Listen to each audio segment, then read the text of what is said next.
First of all, horrible picture of me to start with, which is always fun to come up on a massive screen. But yeah, I'm Nick. I head up our paid media team, more on the performance side. So my background is very much like the technology we use, essentially triaging and helping our team across paid search, social and programmatic. Essentially do better work is what my main job is.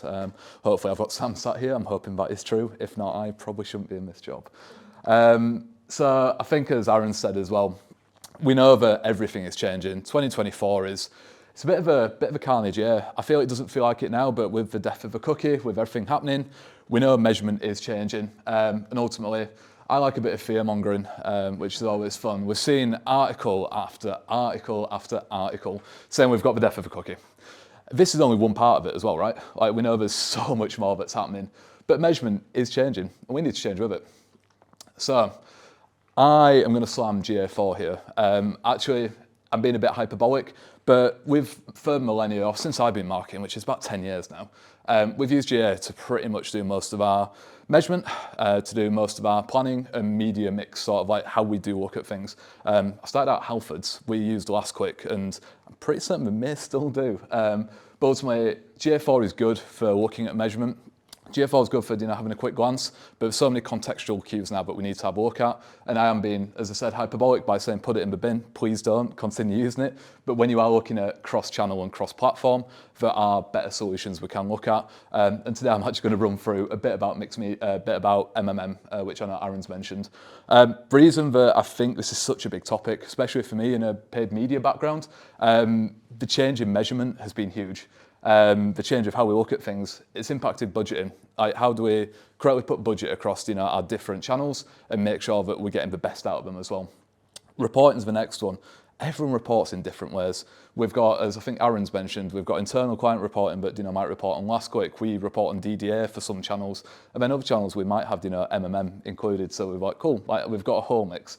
And then the last one for me as well, especially from a media point of view, is optimization.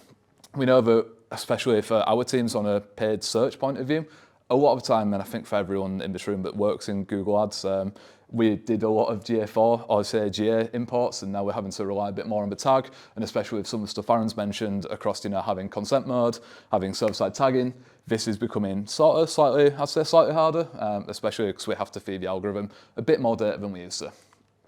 So I think the easiest way to do this, and I do love a Simpsons GIF as well, so I think there's a few through this, but ultimately that's all theory. I want to sort of give a bit of practical application of how we've done this for a client. So we had a client, unfortunately I can't name them because we're under NDA, but you get the gist. But ultimately they had some queries for us, probably the big three, dedupe ROAS.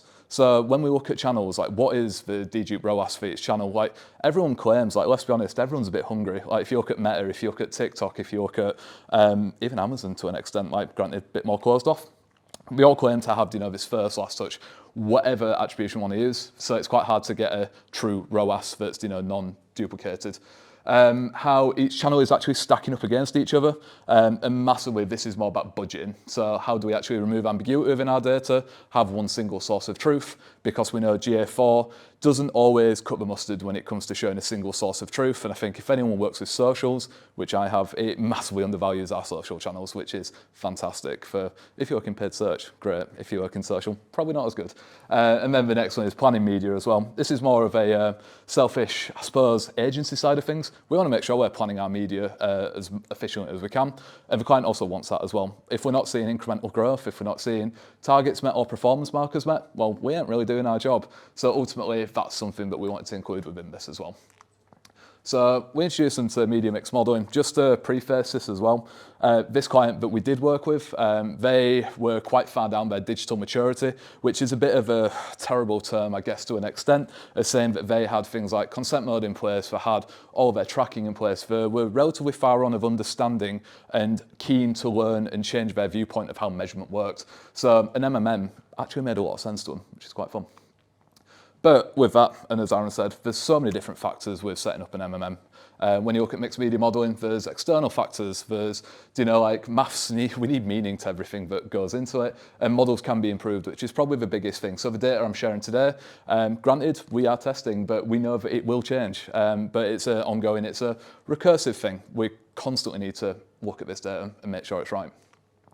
So I'm going to say it's cool, but I'm not sure if you guys agree. You're all come to a measurement do, so I'm hoping that everyone finds this stuff interesting. But what do we actually do? So we ran the mixed media model and we found some really cool things. So first of all, this is meaningless without any comparisons. But the ROAS in our advertising platforms versus what we actually saw. Sorry, I'm just going to set my watch off very quickly because it's annoying the hell out of me. Massively changed compared to what we saw within our MMM. So this is what spat out our MMM. You can see there's certain things that align quite nicely. But if we actually look at this compared to a platform, we looked at Google just for, Google's always a fun channel and everyone's like, yeah, cool, it does really good and it's one of our key driving channels. If I speak to most businesses that aren't, I suppose, e-com and more of that side of things, like social, is amazing. You can see here that Google was massively overweighted when it was measuring itself, when it was marking its own homework. Google was like, yeah, we're getting £7.80 ROAS. When we actually put it into our mixed media model, we found that it was actually undervaluing it like a bit more, which is really nice because it actually allowed us to have a conversation with the client. And like, should we really be investing into Google as much as we want? Like, there's other channels here, and I think it really helps with things like paid social in my case, especially across TikTok. Obviously, the hot thing right now is TikTok, or has been for the past couple of years, of actually investing budget into there, which is really, really cool. And this is what we found, which is really, really interesting for me, is that when we looked at this, essentially this is looking at ad stock. For those that don't know ad stock or have not really come across it, the lower ad stock marker, essentially the better latency you have, so it converts quicker. If somebody sees the ads, they convert, and that's essentially how this works.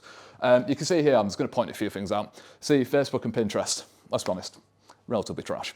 But if we look at TikTok compared to our normal, I suppose, direct conversion driving channels, we see that TikTok actually was really damn close to Microsoft in terms of how quick somebody saw an ad to actually purchasing or taking an event we wanted them to do. Without this, we'd have probably never have known that, because when you're marking your own homework across the different platforms, TikTok's going to be filthy and be like, yeah, cool, this is all us, but we know it's really not. And same with Google, same with Meta, the rest of them. So when we looked at this, we went to the client and went, cool, we can actually improve how much revenue we generate by moving some of our channel information around, by moving some of our budget, and ultimately the model spat out. We can improve, and if we had an optimal channel mix, it increased by 21%. This is all hypothetical. We're actually still testing this, so please bear with. I'll update probably on LinkedIn at some point whether this has worked or not. But ultimately, what our model said is we divert spend away from, essentially, sorry, I'm going to put all these through. We divert spend away from some of our direct channels, which I'm just going to explain this graph ever so slightly as well before I go into this. Current mix is essentially, you can see down the side, your channel spend of how much you're spending, and then the little numbers on top are actually your ROAS markers, essentially. But we modelled up to 75% of budget. The further away we go from the current mix, essentially the worse, should I say, the worse things look, the confidence massively decreases. So we sort of want to stick closer to this left-hand side. So we actually have moved towards, I'm not sure if this pointer will work on this board, it doesn't sadly. We moved towards this optimal mix, which you can see massively increases Amazon ads, which is really, really cool. I think we know that Amazon, especially with this client, it's a FMCG client, by the way, we know that it's going to do really, really well. But I think some of the more interesting ones for me is TikTok. We can see TikTok, if we increased our spend on it, and as you go up here, the more increase in spending TikTok, the more it's going to be a bit more prosperous. So spend a bit more, ROAS decreases ever so slightly, but you're going to get more revenue out the back of it. So this is essentially what we were saying to them, is increase your channel mix and change it ever so slightly. But I care for that sort of detail. I think that probably a lot of people in the room will care for that sort of detail, but we know we've got, and I'm sorry if anyone in this room is a CMO, a CFO, or something like that. I speak to them on a daily basis sometimes, and honestly, I find that giving detail doesn't really cut the mustard. People are just like, cool, we want to know what's actually going to happen. Same with founders. Again, if there's any founders, this isn't a slam at you. I think it's just, we all have horses for courses. I care for data. You might not always need to. So one thing I always like doing is, a big part of our jobs as an agency is to make sure data is simplified, or to make sure that it's easy accessible to pretty much anyone that needs to read it, so you need to go in at the right level. So ultimately, the big message we had with this client, because we did actually present this back to CFOs and CMOs and even the founder as well. And we found that simplifying the message is hugely attractive when we're trying to push this through and like, we need to change our model. Because it changes the way their business works as well, right? Like once you go to an MMM or changing the way you look at measurement, it sort of nullifies some of your other measurement options you've had in place and your reporting. So I think probably I'm going to harken back to, we've all seen information shared like this, right? And this is quite useful for me, but ultimately it's boring as hell to most people sat in a room that are like, cool, like what am I doing with my budgets? So we actually started doing and reporting a bit differently, started doing a bit of representation of the value of why. So ultimately this graph for me is probably one of the biggest ones, is that we know we can increase your revenue by 21%, or we're hypothetically going to increase your revenue by 21% by moving our budget around. So that's what we go in with. The best thing about this is it allows us to actually have a bit more of an in-depth discussion. I think when it comes to measurement, when it comes to getting people's buy-in, it's always a discussion. It's not a, we should do this. It's like a, hey, let's sit around the table and have a chat.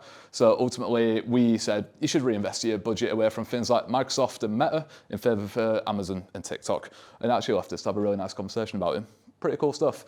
So I think what I'm trying to get here is simplify your messaging. So the key points from what I've run through all of this, we essentially condensed it down into 3 key points when we're talking about this to the client, is that invest more into your TikTok and your Amazon, going to increase your ROAS, you're going to actually increase your revenue. Pretty cool.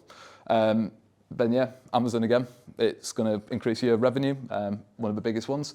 And then probably the big one here, and I know Aaron touched on it as well, is that this isn't standstill, it's not static. We need to continue testing this. And I think this is a big thing to take away for, especially when you're selling this into people internally, or if you've got an agency and you're approaching this sort of stuff, is that it changes the way you do things pretty much forever if you want to go down this route. It's going to change the way you measure, it's going to change probably a bit of the way you optimize, or your teams are going to optimize.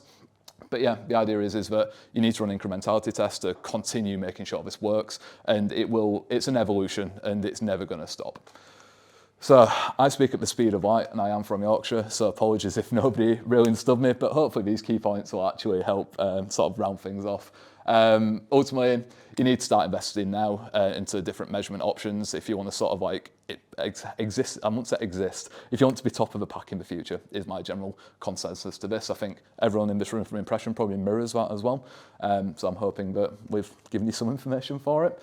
The language that you use as well for buying, like granted, if I've done a bad job here, please just tell me I've done a bad job of trying to sell this into you, that you should be going down this route. But think about the language you actually use, and then like measurement is just a means of changing from attribution to contribution as such in our sense, and we just want to make sure that you double check that as well. Like don't just trust an MMM, like look at your company numbers, look at everything else that's going along with it, because there's a lot of contextual cues that we need to have a look at within this, in that it does exist within the model and you do feed it that information. Human input is still massively key. And I've run through this at the speed of light, I think. Oh my God, I've done that in like 14 minutes. And I'm going to pass over to Claire, who's going to provide this into a bit more of a strategic framework.